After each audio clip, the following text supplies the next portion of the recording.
All right, I just wanted to do a little video. So recently I went back and I watched on YouTube, I watched Super Bowl 10. And it was like in the late 1970s or mid 70s, Pittsburgh Steelers versus the Dallas Cowboys. It was Super Bowl 10. Steelers ended up winning the game 21-17, I believe the score was. Dallas led going into they're in the fourth quarter, and then the Steelers scored 2 touchdowns in the fourth quarter to seal the game. Here's some thoughts about that game. First of all, football was a lot different then. If you just watch that game, football was a different game in the 70s.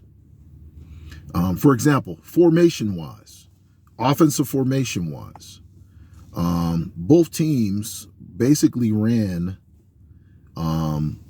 what we used to call pro formation, like, or whatever you want to, I or split backs. So I formation is when the fullback is behind the tailback, right directly behind the quarterback's under center.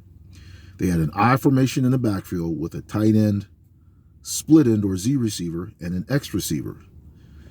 They ran that. Both teams ran, and then the Steelers ran that. Dallas ran the I a lot.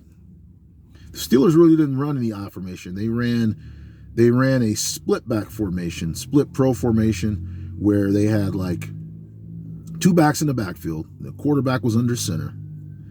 The backs were split, which means they were about 4 yards back from the line of scrimmage. And they were probably lined up like maybe between the guard and tackle on both sides. So they were split backs. But they had a tight end, they had a Z receiver or flanker, and they had an X receiver split in. The only other time that I saw them guys, both of those teams run a different formation, is when Dallas would sometimes line up in like what looked like they would line up in shotgun. They would take their 2 backs, it looked like, or a tight end in the back, and put them like as kind of like slot receivers, but they'd be close to the tackles.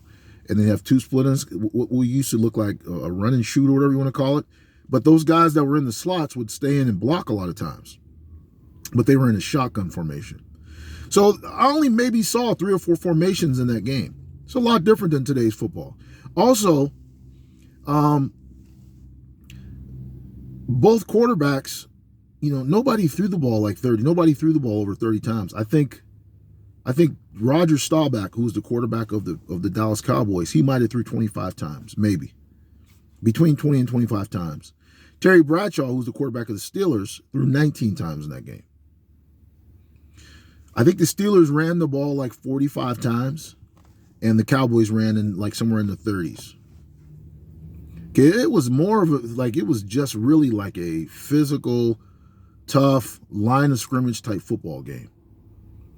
Okay, it wasn't like these 5 wide formations that you see now, and just throwing the ball every play. There was no quarterback zone read, none of that kind of stuff like that.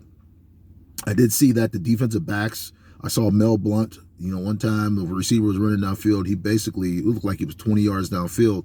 He just basically threw this wide receiver out of bounds, just demolished him. And the ball wasn't even thrown to the guy. As far as the running plays, I saw like a lot of trap blocking. The Steelers ran a lot of trap blocking, and where they would let one guy, they would leave one guy free on the defensive line. He would come upfield, and they'd have another lineman come by and trap him, and then the back would run up through the hole. Their whole running game was based on that.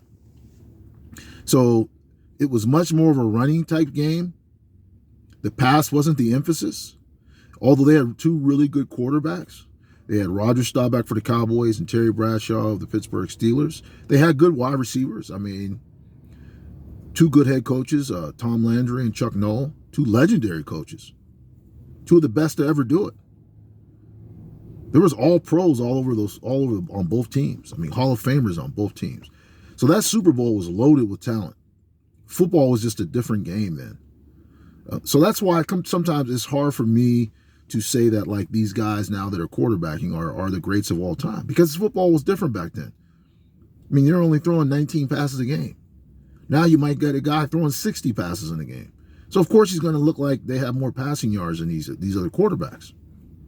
It's just a different era. The role has changed And back then the quarterback still had to complete passes. They just didn't like rely on the quarterback like they do now.